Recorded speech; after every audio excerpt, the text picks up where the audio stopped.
এবার অতীন ঘোষের দুয়ারে সিবিআই। আরজিকর দুর্নীতিকাণ্ডের তদন্তে অতীন ঘোষের কাছে বেশ কিছু প্রশ্ন নিয়ে সিবিআই এর টিম অতীন ঘোষের বাড়িতে যান। তার বাড়িতে সিবিআই এর আশায় অতীন ঘোষ অবশ্য আপত্তির কিছু দেখছেন না, যদিও ভোটের আগে কেন্দ্রীয় এজেন্সি দিয়ে ভয় দেখানোর অভিযোগে সরব অতীন ঘোষের দল তৃণমূল।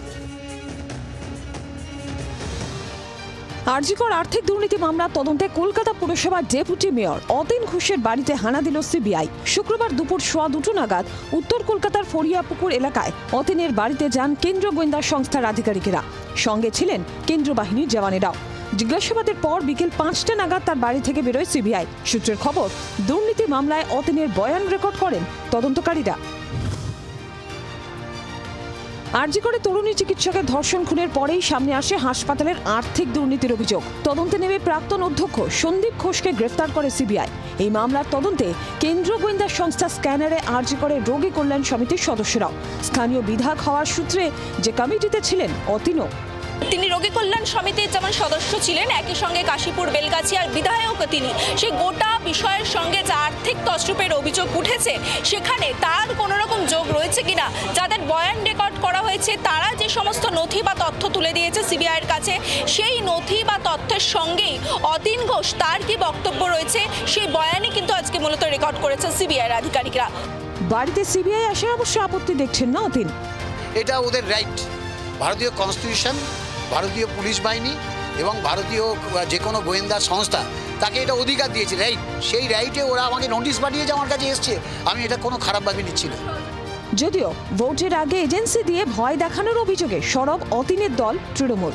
নির্বাচনে যেন আমাদের পর্যুদস্ত করার জন্য একটা চক্রান্ত হচ্ছে এবং সেটা এদিকে কাজে লাগিয়ে হওয়ার চেষ্টা করা হচ্ছে। তবে এইসব করে কিছু হবে না এবং অতীনের বাড়িতে কেন গেছে আমি ঠিক সঠিকভাবে বলতে পারবো না। তদন্ত করে তাদের জিজ্ঞাসাবাদ করার অধিকার আছে, এই ব্যাপারে অস্বীকার করার কিছু নেই। তবে এইভাবে আমাদের গণতন্ত্রের কন্ট্রোল করা যাবে না। ব্যাপার হচ্ছে যেরকম হয় না, পিনে वाले को पीने का बहाना चाहिए। অতীনের বাড়িতে করছি যে সিবিআই को रेड करने का बहाना चाहिए, ये ভয় দেখাও। দিল্লির থেকে ওদের ফোনে আমাকে নিজে সিবিআই অফিসাররা বলে যখন এসেছিল যে দিল্লির থেকে ফোন আসে, আমাদের কিছু করার থাকে না, আমরা আসি, আমরা জানি কিছু পাবো। বিজেপি অবশ্য আক্রমণের সুযোগ ছাড়ছে না। প্রত্যেক জেলায় জেলায় রোগী কল্যাণ সমিতি আছে হসপিটালে, যেখানে শুধুমাত্র তৃণমূল কংগ্রেসের নেতারাই থাকেন। এখন হয়তো পরিবর্তন হয়েছে, তো স্বাভাবিকভাবে রোগী কল্যাণ সমিতিতে থাকলে শুধু মধু খাবেন তা তো হবে না, কারণ এই রোগী কল্যাণ সমিতিতে থেকে তৃণমূল নেতারা অনেক মধু খেয়েছেন। এখন সিবিআই জিজ্ঞাসাবাদ করবে, উত্তর দিন প্রশ্নের।